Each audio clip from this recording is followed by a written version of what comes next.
Hey guys, this is Preeti. Welcome back to my channel. दोस्तों आज हम बात करने वाले हैं एक 2018 रिलीज्ड हॉलीवुड साइकोलॉजिकल थ्रिलर के बारे में जिसका नाम है फ्लैश एंड ब्लड।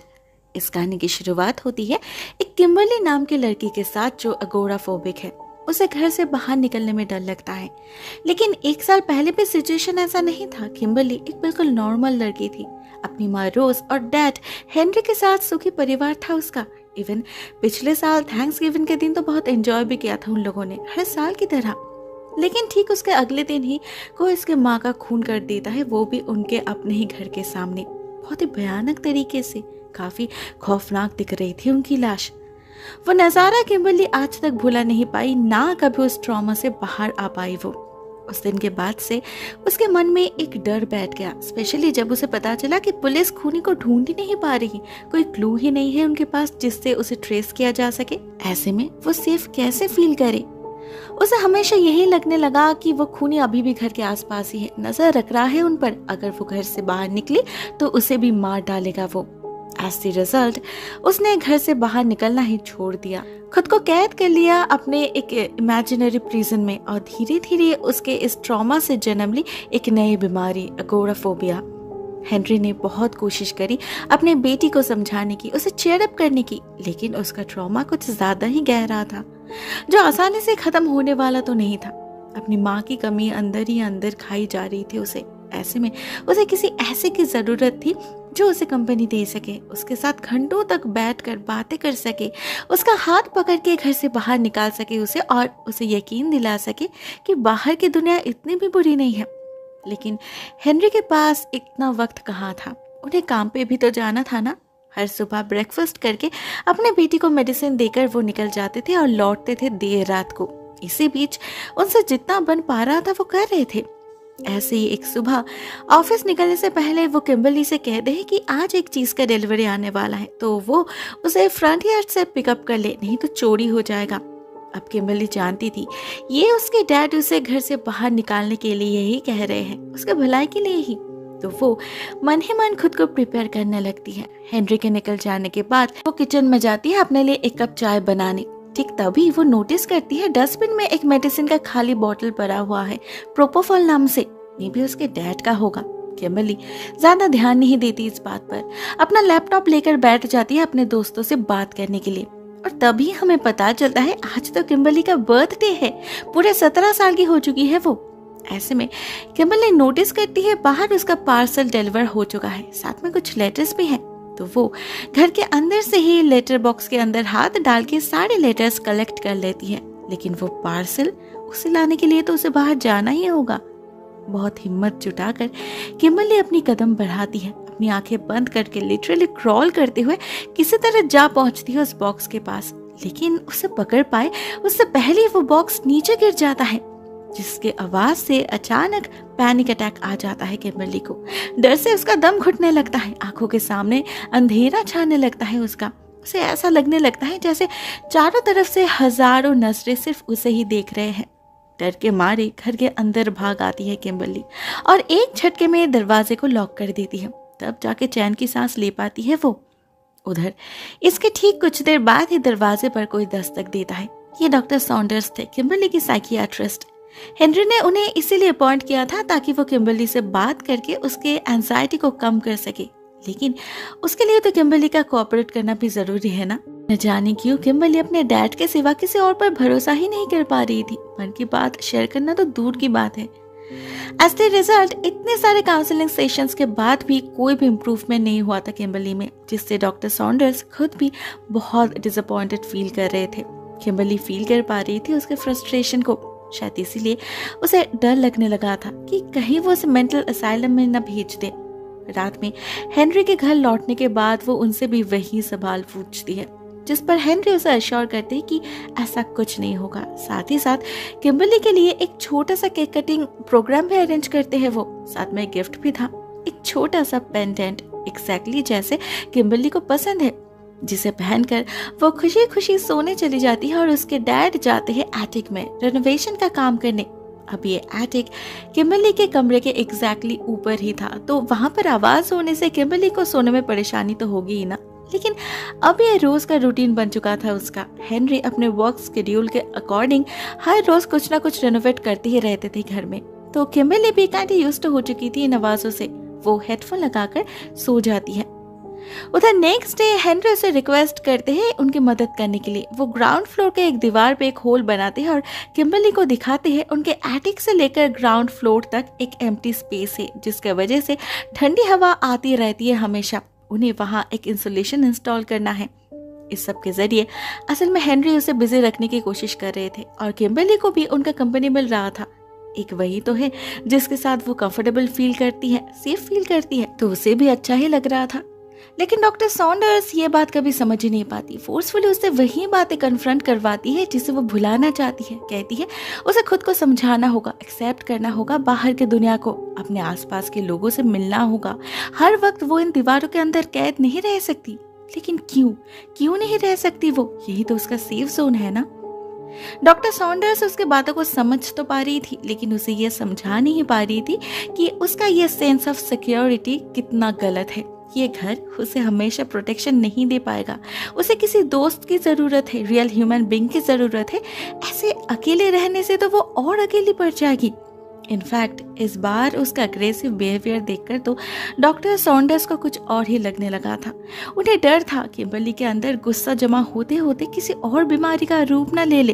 वो हेनरी को अलग ले जाकर पूछते भी है क्या उसने कभी फिजिकल अग्रेशन शो किया है, जैसे डिल्यूशनल होना, पैरानॉइड दिखना या फिर छोटी सी बात में नाराज हो जाना।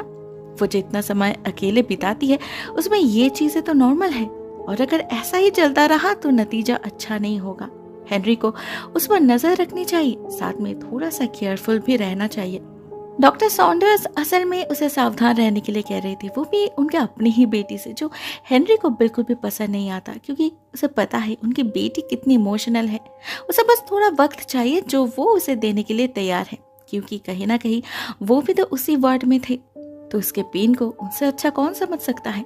वो किम्बरली से कुछ नहीं कहते, इंस्टेड कुछ देर के लिए बाहर निकल जाते हैं अपना मूड रिफ्रेश करने।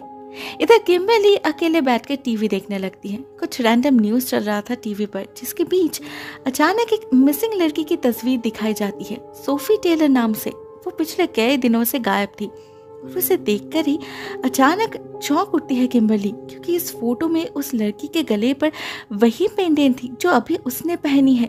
वो बहुत ही ध्यान से देखती है दोनों पेंडेंट को एकदम करीब से, जिससे वो श्योर हो जाती है कि ये वही पेंडेंट है। लेकिन उसके डैड के पास कहाँ से आया? अचानक एक सीमिंगली इम्पॉसिबल पॉसिबिलिटी से कांप उठता है किम्बरली का दिल। वो ऊपर भागती है अपने डैड के कमरे में। अपने माँ के मौत के बाद पहली बार उसने यहाँ कदम रखा था। एक अजीब सा दर्द फील हो रहा था उसे अपने अंदर, साथ में टेंशन भी था। पता नहीं क्या ढूंढ रही थी वो। इधर उधर देखते वक्त उसे कुछ मेडिसिन मिलते हैं एक ड्रॉयर के अंदर, जिसमें से एक को उसने पहले भी देखा था, प्रोपोफॉल नाम से। वो एक बॉटल अपने पॉकेट में रख लेती है बाद में चेक करने के लिए। उसके बाद किम्बरली की नजर पड़ती है एक फोटो एल्बम की तरफ, जिसे खोलकर तो लिटरली शॉक लगता है उसे, क्योंकि उसके अंदर से सारे फोटोज गायब थे और जो बचे कुछ फोटोज थे उसे भी मार्कर से खराब कर दिया गया था, स्पेशली उसके माँ के फेस को। और रही बात उन खाली पन्नों की, तो उस पर भी अजीब अजीब से डरावनी स्केचेस बनाए हुए थे, लड़कियों के स्केचेस, जिनमें से कुछ में उन पर होते हुए टॉर्चर को पोर्ट्रे किया गया था, तो कुछ में उनके नेकेड शरीर पर बने जख्मों को पोर्ट्रे किया गया था। किम्बरली को तो समझ ही नहीं आता ये सब किसने किया है, उसके डैड ने, पर क्यों? डर से किम्बरली के हाथ पैर कांपने लगे थे। ऊपर से ठीक तभी उसे बाहर गाड़ी की आवाज भी सुनाई देती है, तो वो सारी चीजें उनके जगह पर रख कर भागती है अपने कमरे में। लेकिन वो नोटिस नहीं करती एक लाल रिबन जो एल्बम के अंदर था वो अभी भी जमीन पर ही पड़ा हुआ है। उधर कमरे के अंदर जाकर उसे याद आता है टीवी तो अभी भी ऑन ही है, जिसे उसने उसी लड़की के फोटो पर पॉज किया था। तो वो भागती है नीचे और झट से टीवी को ऑफ कर देती है। उधर उसे नीचे देख हेनरी हैरान हो जाता है, क्योंकि इस वक्त यूजुअली किम्बरली अपने कमरे में होती है। इधर किम्बरली खुद को नॉर्मली दिखाने की बहुत कोशिश कर रही थी, लेकिन कम्प्लीटली नॉर्मल वो हो नहीं पाती। अचानक अपने ही डैड उसे अनजान लगने लगे थे। उनके पास बैठने से भी डर लगने लगा था उसे। इवन डर के मारे तो वो पूरी रात भी सो नहीं पाती। नेक्स्ट मॉर्निंग वो डिसाइड करती है कि वो अपने डैड से उस पेंडेंट के बारे में पूछेगी, इनडायरेक्टली उनसे जानने की कोशिश करेगी जो वो सोच रही है क्या वो सच है या फिर वो फालतू में ही शक कर रही है उन पर। वो हेनरी से पूछती है कि ये पेंडेंट सेकंड हैंड तो नहीं, क्योंकि इस पर कुछ दाग लगा हुआ है, जिस पर हेनरी कहते हैं नहीं, उन्होंने खुद उसे खरीदा है, ये दाग जरूर कोई मैन्युफैक्चरिंग डिफेक्ट होगा। किम्बरली कंफर्म्ड होने के लिए फिर से पूछती है क्या वो उसे एक्सचेंज नहीं कर सकते, जिसके जवाब में हेनरी थोड़ा सा हिचकिचाते हैं और फिर कहते हैं कि नहीं, यही लास्ट पीस था, और फिर बात को घुमा देते हैं वो। अब इससे किम्बरली क्या समझे, उसका शक तो और बढ़ जाता है ना। तो उस दिन हेनरी के घर से निकलते ही वो ऊपर एटिक में जा पहुंचती है, ये देखने कि उसके डैड वहाँ इतने दिनों से कर क्या रहे हैं। बट सरप्राइजिंगली उसे वहाँ रेनोवेशन का कोई काम नहीं दिखता, वहाँ तो बस उसके माँ का कुछ पुराना सामान पड़ा हुआ था। यहाँ पर हमें पता चलता है उसकी माँ रोज एक फ्लाइट अटेंडेंट थी, उनका पुराना uniform, badge, I card, service bag सब पड़ा था वहाँ, और उसी के अंदर था एक और बॉक्स जिसमें बहुत सारे रैंडम ज्वेलरीज था। ये उसके माँ के नहीं थे, नहीं तो किम्बरली को जरूर पता होता। और तो और ध्यान से देखने पर उसे एक रिंग पर खून भी दिखाई देता है, जिसे देखकर किम्बरली की और हिम्मत नहीं होती वहां रुकने की। ऊपर से हड़बड़ी में उससे फ्लोर का एक हिस्सा टूट जाता है जो असल में उसके कमरे का सीलिंग था। इससे तो हेनरी को आसानी से पता चल जाएगा ना कि वो यहाँ आई थी। तो वो घर से भाग जाने की डिसाइड करती है, अपना बैग पैक करती है और कॉल करती है अपने आंट को। उन्हें बताती है कि वो उनसे मिलने आ रही है, लेकिन उसके लिए तो उसे पहले अपने घर से निकलना होगा। किम्बरली उसकी कोशिश भी करती है, बहुत हिम्मत जुटा के घर से निकलकर बाहर रास्ते तक जा पहुंचती है वो, लेकिन बस उतना ही। इसके बाद जैसे ही उसे लोगों की आवाज सुनाई देने लगती है, उसकी तो हालत ही खराब हो जाती है, चक्कर आने लगते हैं उसे, उसका विजन ब्लर होने लगता है और साथ में सांसें भी फूलने लग जाते हैं उसके। किम्बरली को ऐसा फील होता है कि अगर उसने एक और मिनट भी बाहर बिताए तो उसकी जान चली जाएगी। मजबूरन उसे वापस अंदर जाना ही पड़ता है और वो ये डिसाइड करती है कि अगर उसे यहीं पर रहना है तो वो अपने डैड को कन्फ्रंट करेगी, जो वो करती भी है। रात को उसके डैड के लौटते ही वो उन्हें वो ज्वेलरीज दिखाती है और पूछती है ये सब क्या है, जिसका एक बहुत ही बिजार जवाब देते हैं हेनरी। कहते हैं ये सब किम्बरली के माँ का है, ये उनके फ्लाइट्स में मिली थी उन्हें, इन्हें लॉस्ट एंड फाउंड डिपार्टमेंट में जमा करने की जगह वो उन्हें अपने पास रख लेती थी, ये एक टाइप की हॉबी थी उनकी। लेकिन किम्बरली को उसके बातों पर यकीन नहीं आता, तो वो हेनरी को अपना पेंडेंट और सोफे की फोटो दिखाकर कहती है ये दोनों कैसे सेम हो सकते हैं, दोनों पेंडेंट में एक ही जगह दाग कैसे लग सकता है। मगर इसका भी जवाब रेडी था हेनरी के पास। वो कहते हैं उसने दुकानदार से पूछा था इस बारे में, उसने कहा इस स्टाइल के सारे पेंडेंट में ही ऐसे दाग है, ये बेसिकली एक स्टाइल है डिस्ट्रेस्ड कहकर। रियली? हेनरी बहुत कोशिश कर रहा था रीजनेबल साउंड करने की, लेकिन किम्बरली उसके बातों से कन्विंस्ड नहीं होती, तो वो एक के बाद एक सवाल पूछती ही जाती है उनसे, जिससे फाइनली हेनरी अपना आपा खो देता है। उसका एक अलग ही रूप देखने मिलता है किम्बरली को। वो किम्बरली पर यह कहकर चिल्लाने लगता है कि वो बिल्कुल उसकी माँ की तरह होती जा रही है दिन ब दिन, उसी तरह जिद्दी, बदतमीज और पैरानॉइड साउंड कर रही है वो, जो आखिर तक बस उससे झगड़ती रही। अब इन बातों को कहते वक्त हेनरी का बॉडी लैंग्वेज कंप्लीटली चेंज हो चुका था, बहुत ही अग्रेसिव दिख रहे थे वो, साथ में उसके आंखें भी गुस्से से लाल हो चुके थे। अपने डैड के इस गुस्से से किम्बरली बिल्कुल भी यूज्ड टू नहीं थी। उसे कहीं ना कहीं यकीन होने लगा था कि सोफी टेलर का खून शायद उसके डैडी है और शायद उसके माँ का खून भी उसी ने किया है। वो और वहां नहीं रुकती, ऊपर भागती है अपने कमरे में और दरवाजे को लॉक कर देती है। उधर उसके पीछे पीछे हेनरी भी ऊपर जा पहुंचता है और किसी पागल खूनी की तरह दरवाजे पर धक्का मारने लगता है।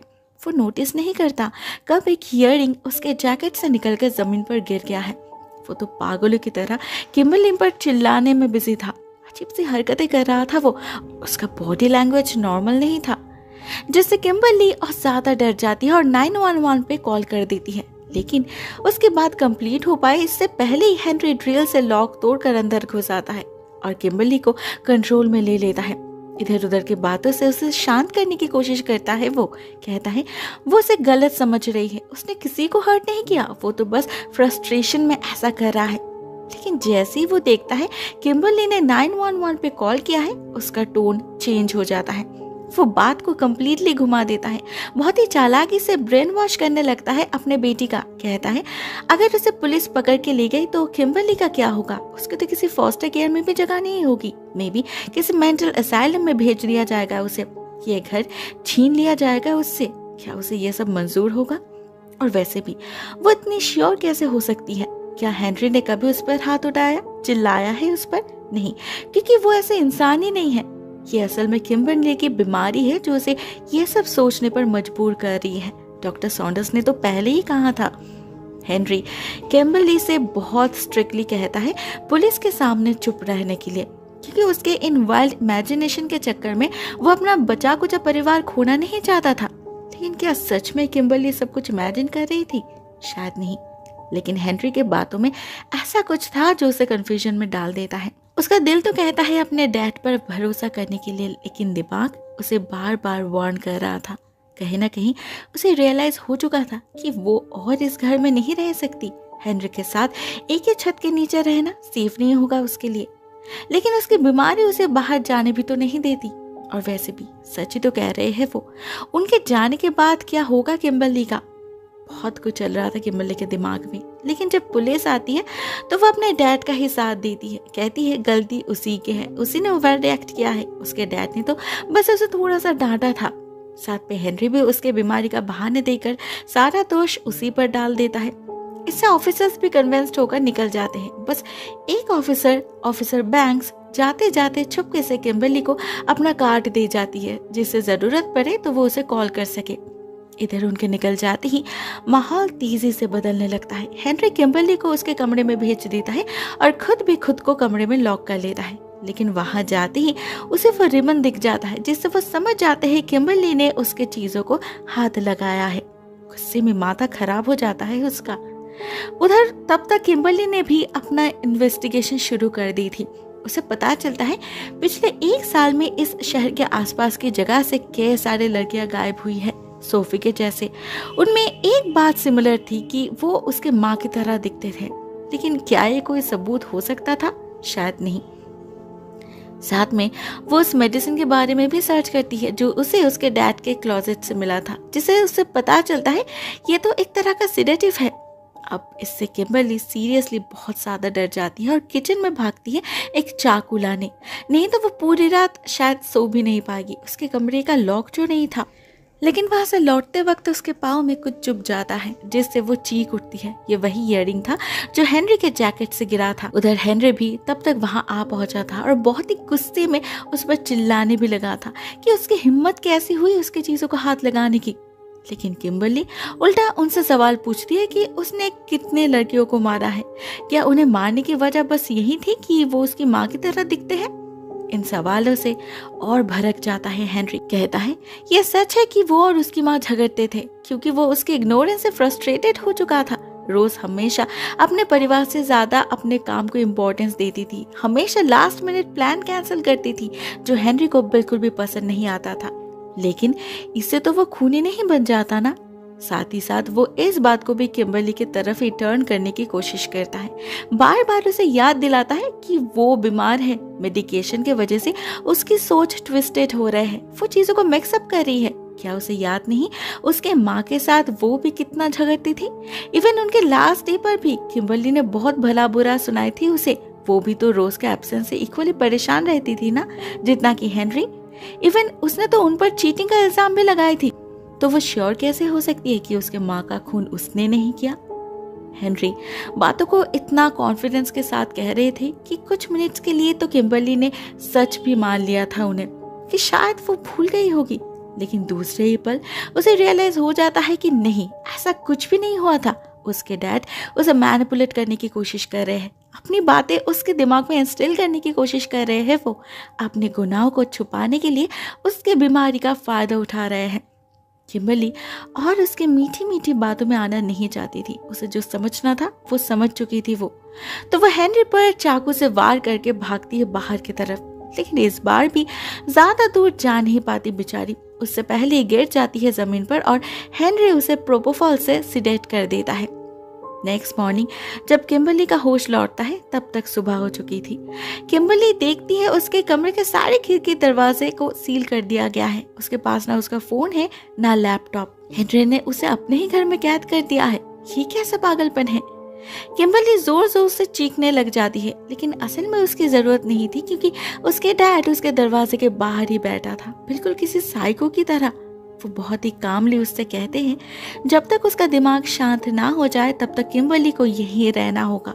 वो पहले खुद को कंट्रोल करना सीखे, फिर बाहर आएगी, इसी में उसकी भलाई है। इतना कहकर हेनरी कुछ देर के लिए घर से बाहर निकल जाता है पैडल लॉक्स खरीदने। इधर फाइनली किम्बरली को अपने डैड का क्रीपी साइड क्लियरली दिखने लगा था। अगर वो सच में गिल्टी नहीं होते तो उन्हें सच को छुपाने की इतनी कोशिश नहीं करनी पड़ती। कौन सा नॉर्मल इंसान अपने बेटी को हॉस्टेज बनाता है। ऑनेस्टली किम्बरली को डर लगने लगा था। वो कुछ भी करके इस कैद से छुटकारा पाना चाहती थी, तो वो उसके कमरे के सीलिंग पर जो होल बना हुआ था उसी को थोड़ा और बड़ा करके उसी के थ्रू ऊपर एटिक में जा पहुंचती है। लेकिन एटिक से कैसे निकले, उसका डोर भी तो बंद था ना। फॉर्चुनेटली ठीक तभी उसे उस एम्प्टी स्पेस की याद आ जाती है जो कुछ देर पहले उसके डैड ने ही उसे दिखाई थी। वो एटिक से डायरेक्टली ग्राउंड फ्लोर तक जा रही थी। तो किम्बरली उसी के जरिए नीचे जा पहुंचती है और उस होल से बाहर लिविंग रूम में निकलने की कोशिश करती है। लेकिन ठीक उसी वक्त हेनरी के लौट आने पर उसका प्लान सक्सेसफुल नहीं होता और उसके पैर फिसलने से जो आवाज होती है उससे हेनरी को भी पता लग जाता है कि वो कहाँ है। तो पहले तो वो बहुत ही कामली उसे बाहर आने के लिए कहता है, लेकिन जब किम्बरली कोई रिस्पॉन्स नहीं करती तो गुस्से में पागल हो जाता है हेनरी। बिल्कुल किसी पागल साइको की तरह एक हथौड़े से वार करने लगता है उस दीवार पर। उसे ख्याल ही नहीं रहता इससे उसकी अपनी बेटी भी घायल हो सकती है, या फिर उसे परवाह ही नहीं थी। अपने राज को राज रखने के लिए डेस्परेट हो चुका था वो, जिसे देख उधर किम्बरली भी बहुत ज्यादा डर चुकी थी। उसे भी डेस्परेटली एक वे आउट की तलाश थी, लेकिन सभी एग्जिट तो बंद थे। बिल्कुल कॉर्नर हो चुकी थी बेचारी। लेकिन हेनरी वो नहीं रुकता। किम्बरली को बाहर निकालने के लिए वो एक कटर से फ्लोर को काटने लगता है और किम्बरली देखती है उस कटर पे खून लगा हुआ है। अब क्या ये भी पेंट है? नहीं, किम्बरली मान ही नहीं सकती और शायद इसीलिए और ज्यादा डर जाती है। वो डर के मारे एक कोने में छुपकर बैठ जाती है। बट फॉर्चुनेटली ठीक तभी उसके आंटी का कॉल आता है जिसे पिकअप करता है हेनरी। किम्बरली भी इस मौके का फायदा उठाती है, जोर जोर से मदद के लिए चीखने लगती है, लेकिन आंटी के कान तक वो आवाज पहुंच नहीं पाती। हेनरी उसे कह देता है किम्बरली अभी बिजी है, वो उसे बाद में कॉल बैक करेगी। इतना कहकर वो हड़बड़ी में कॉल काट देता है, फिर छलांग लगा देता है अपने ही बनाए हुए गड्ढे में। बेचारी किम्बरली भी और क्या करती, और कहीं जाने की जगह भी तो नहीं थी उसके पास, तो वो सरेंडर कर देती है। लेकिन ठीक इसी वक्त अचानक उनकी डोरबेल बज उठती है, जिससे किम्बरली को फिर से एक मौका मिल जाता है। लेकिन हेनरी उसे वार्न करता है कि उसने अगर कुछ भी उल्टा सीधा किया तो अच्छा नहीं होगा। उसे ऊपर भेजकर खुद दरवाजा खोलने जाता है हेनरी और देखता है दरवाजे पर तो डॉक्टर सॉन्डर्स खड़ी है। हेनरी भूल गया था आज उनके आने का दिन है, लेकिन वो बिल्कुल भी घबराता नहीं। बहुत ही कैजुअली कहता है कि आज घर में बहुत काम चल रहा है, वो शांति से बात नहीं कर पाएंगे, तो क्यों ना वो बाद में आए। इससे वो शायद वापस चली भी जाती, लेकिन किम्बरली उसे रोक लेती है, कहती है वो मैनेज कर लेगी, कोई प्रॉब्लम नहीं होगी उन्हें। लेकिन हेनरी कोई रिस्क लेना नहीं चाहता था, तो मजबूरन उसे भी उनके साथ ही बैठना पड़ता है। और वो नोटिस करता है सेशन में पूरा टाइम किम्बरली डॉक्टर से बस अपने ट्रैप्ड रहने के बारे में हिंट्स देती जा रही थी। साथ में वो पहली बार खुद से अपने माँ के खून के बारे में बात भी करती है। उसके अंदर जितनी भी नफरत थी, जितना भी गुस्सा भरा पड़ा था, सब निकाल देती है वो, क्योंकि उसे पता था वो खूनी जिसे वो ये सब सुनाना चाहती थी वो उसके सामने ही बैठा है। इधर उसकी बातें सुनकर तो हेनरी गुस्से में आग बबूला हो चुका था, लेकिन कहीं डॉक्टर को शक न हो जाए इस डर से कुछ रिएक्ट नहीं कर पाता। दूसरी तरफ डॉक्टर सॉन्डर्स तो किम के प्रोग्रेस से बहुत खुश हो जाती है। फाइनल वो अपने शेल से बाहर निकलने लगी है, ये कोई छोटी बात तो नहीं ना। तो किम्बरली जब उन्हें टी ऑफर करती है वो मना नहीं करती, और किम्बरली भी इसका फायदा उठाती है। उसके डैड के चाय में प्रोपोफॉल मिक्स कर देती है और डॉक्टर सॉन्डर्स के कप के नीचे एक नोट छोड़ देती है कि उसे मदद की जरूरत है, प्लीज 911 पे कॉल करिए। अब उसके डैड तो चाय को पी लेते हैं, लेकिन डॉक्टर सॉन्डर्स उस नोट को देख नहीं पाती, वो जमीन पर गिर चुका था। हेनरी बहुत जल्दबाजी कर रहा था, तो वो सेशन को यही खत्म कर देती है और जाते जाते वो नोट उनके जूते के नीचे चिपक जाता है। किम्बरली ने तो अपना होप छोड़ ही दिया था, बट सरप्राइजिंगली उसके आंखों को पढ़ लेती है डॉक्टर सॉन्डर्स और उसी को फॉलो करके उन्हें वो नोट भी मिल जाता है। लेकिन 911 पे कॉल करने का वक्त नहीं मिलता उन्हें। उससे पहले हेनरी चाकू के एक झटके में गला काट देता है उसका, वो भी किम्बरली के सामने ही। लेकिन ये तो कुछ भी नहीं था। इसके अगले 2-3 घंटे में उसे अपने आंखों से जिस दहशत को विटनेस करना पड़ता है वो शायद किसी नरक से भी कम था। हेनरी उसके हाथ बांधकर उसे वहीं पर बिठा कर रखता है और उसी के सामने डॉक्टर सॉन्डर्स के लाश को उसी कटर से टुकड़ों में काटकर उसे डिस्पोज करने की तैयारी करने लगता है। साथ ही साथ वो किम्बरली को पूरे प्रोसेस की जानकारी भी देते हैं कि वो ऐसे काम करना पसंद नहीं करते। उनका हर एक काम बहुत ही प्लानफुली होता है, तभी तो पुलिस को कोई ट्रेस नहीं मिलती। लेकिन उसके बातों से ज्यादा तो उसके हाथ चल रहे थे, जिससे किम्बरली इतना तो श्योर हो जाती है कि उसके डैड बहुत सालों से ये सब करते आ रहे हैं। वो जितनी प्रिसाइजली एक एक कट लगा रहे थे, उससे ये साफ था कि वो इससे पहले भी कई बार कर चुके थे ये काम। मतलब उसने बिल्कुल सही गैस किया था। उसके शहर के आसपास से गायब हुए वो सारी लड़कियां इन्हीं का शिकार बनी थी। लेकिन क्यों? उन्हें टारगेट बनाने के पीछे कुछ तो कारण होगा ना। उसका जवाब भी हेनरी खुद ही दे देता है। कहता है वो सारी लड़कियां अच्छे नहीं थे, उनका कैरेक्टर अच्छा नहीं था, उनका कोई कंट्रीब्यूशन नहीं था इस सोसाइटी में। उनका इन्फ्लुएंस किम्बरली जैसे लड़कियों को बिगाड़ सकती थी। हेनरी ऐसा बिल्कुल भी नहीं चाहते थे, इसीलिए अपने बेटी के लिए एक सेफ वर्ल्ड बनाने के लिए ही तो वो उन्हें दुनिया से हटा रहे हैं। और ये ज्वेलरी बॉक्स उसी का इनाम है, उनका ट्रॉफी बॉक्स, जिसमें आज डॉक्टर सॉन्डर्स का रिंग भी ऐड हो जाता है। किम्बरली को ये बात समझनी पड़ेगी। वो जो भी कर रहे हैं वो सिर्फ उसी के लिए ही तो कर रहे हैं, उसी के फ्यूचर के लिए। साथ में इसी पॉइंट पे हेनरी ये भी कन्फेस कर लेता है कि रोज का खून भी उसी ने किया है, क्योंकि उसे सब कुछ पता लग गया था। वो इस परिवार को तोड़ देती, किम्बरली को छीन लेती उससे, क्या वो रह पाती अपने डैड के बिना? मतलब यहाँ भी वो अपना सारा दोष इंडायरेक्टली किम्बरली पर ही डाल रहे थे। कॉन्शियंस नाम की कोई चीज ही नहीं बची थी उसमें। लेकिन इस बार किम्बरली और उनके झांसे में नहीं फंसती और उनकी गैसलाइटिंग का असर होने नहीं देती अपने आप पर, क्योंकि वो समझ चुकी थी बीमार वो नहीं है, उसके डैड है। थैंकफुली इसी पॉइंट पे प्रोपोफॉल अपना काम करना शुरू कर देता है और हेनरी बेहोश होकर गिर जाते हैं। किम्बरली और देर नहीं करती, सामने पर एक सीजर से किसी तरह अपने हाथों को आजाद करती है और कॉल करती है ऑफिसर बैंक्स को। ये वही थी जिन्होंने उसे अपना कार्ड दिया था। सब कुछ डिटेल्स खुलकर बताती है उन्हें, साथ में ये भी कि उसके डैड के गुनाहों का वो खुद भी एक विटनेस है। ऑफिसर बैंक्स उसे अश्योर करते हैं कि वो बहुत जल्द मदद भेज रही है, लेकिन उससे पहले उसे घर से बाहर निकलना होगा। लेकिन कैसे? हेनरी ने तो ऑलरेडी सब कुछ लॉक कर दिया था। उधर उनकी बात खत्म हो पाए इससे पहले हेनरी का होश लौट आता है और वो किम्बरली का फोन तोड़ देता है। उसे फिर से एक बार समझाने की कोशिश करने लगता है वो कि वो एक फैमिली है, उन्हें एक दूसरे का साथ देना चाहिए, किम्बरली के सिवा और है ही कौन उनका। एक्चुअली गुस्सा तो उन्हें बहुत आ रहा था, लेकिन अपने बेटी को हर्ट करना नहीं चाहते थे। वो अपने आप से ज्यादा प्यार करते थे उससे, इसीलिए उसे अपने बातों में उलझाने की कोशिश करता है हेनरी। लेकिन जब किम्बरली कहती है उसने पुलिस को सब बता दिया है, तब और अपने आप को संभाल नहीं पाता। वो पागलों की तरह अपने माथे को पटकने लगता है और फिर अचानक ही एक ड्रास्टिक डिसीजन ले लेता है। डॉक्टर सॉन्डर्स के लाश को जलाने के लिए उसने जो गैसोलीन का अरेंजमेंट किया था उसे ही डाल देता है पूरे घर में, साथ में किम्बरली और अपने आप पर भी। जेल जाने से तो यही बेहतर होगा ना। और अपने बच्चे को किसके भरोसे रखकर जाएगा वो? तो वो पॉकेट से मैच स्टिक निकालता है और उसे जलाकर डॉक्टर सॉन्डर्स के लाश के ऊपर फेंक देता है। आज एक साथ सब खत्म कर देगा वो।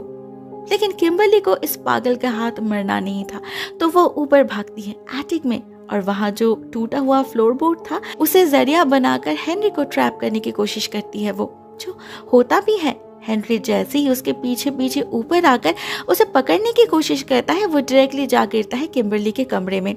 उधर आग भी तब तक फर्स्ट फ्लोर तक पहुंच चुकी थी, तो हेनरी के कपड़ों पर गैसोलीन रहने के कारण वो भी आग से बच नहीं पाता, न कहीं भाग पाता है, क्योंकि उसने खुद ही अपने हाथों से किम्बरली के कमरे के सारे खिड़की और दरवाजे को बंद किया था।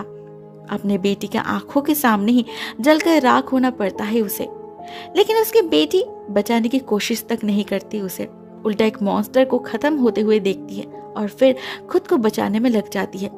उसे पता था उसे किसी तरह बाहर निकलना होगा, अपने डर को ओवरकम करना होगा उसे। तो वो एटिक से उतरकर डायरेक्टली नीचे बाथरूम में जा पहुंचती है और फिर खिड़की से कूदकर पाइप की मदद से जमीन पर जा गिरती है। और ठीक तभी वो रियलाइज करती है उसे और डर नहीं लग रहा, वो सच में क्योर्ड हो चुकी है, क्योंकि अब उसे पता है कि कोई खूनी उसे ढूंढ नहीं रहा। वो सेफ है और लिटरली आजाद भी। अपने आंखों से अपने घर, अपने सेफ हाउस को डिस्ट्रॉय होते हुए देखती है वो, लेकिन उसे कोई दुख नहीं होता, क्योंकि अभी वो तैयार थी इस दुनिया को अपना घर बनाने के लिए। वो कंटेंट भी थी। उसने अपने माँ के खूनी को सजा दे पाई है और शायद इस दुनिया को एक मॉन्स्टर से आजाद भी कर पाई है, भले ही उसके बदले उसे कितनी बड़ी सैक्रिफाइस ही क्यों ना देना पड़े। That's worth it. The end. दोस्तों, ये कहानी यहीं पर एंड हो जाती है। आई होप कहानी आपको पसंद आई होगी। कमेंट सेक्शन में अपनी थॉट्स शेयर जरूर करना। आज के लिए बस इतना ही दोस्तों। Thank you so much for watching this video. बहुत जल्द मिलते हैं किसी और नई वीडियो के साथ। तब तक के लिए टेक केयर। टाटा।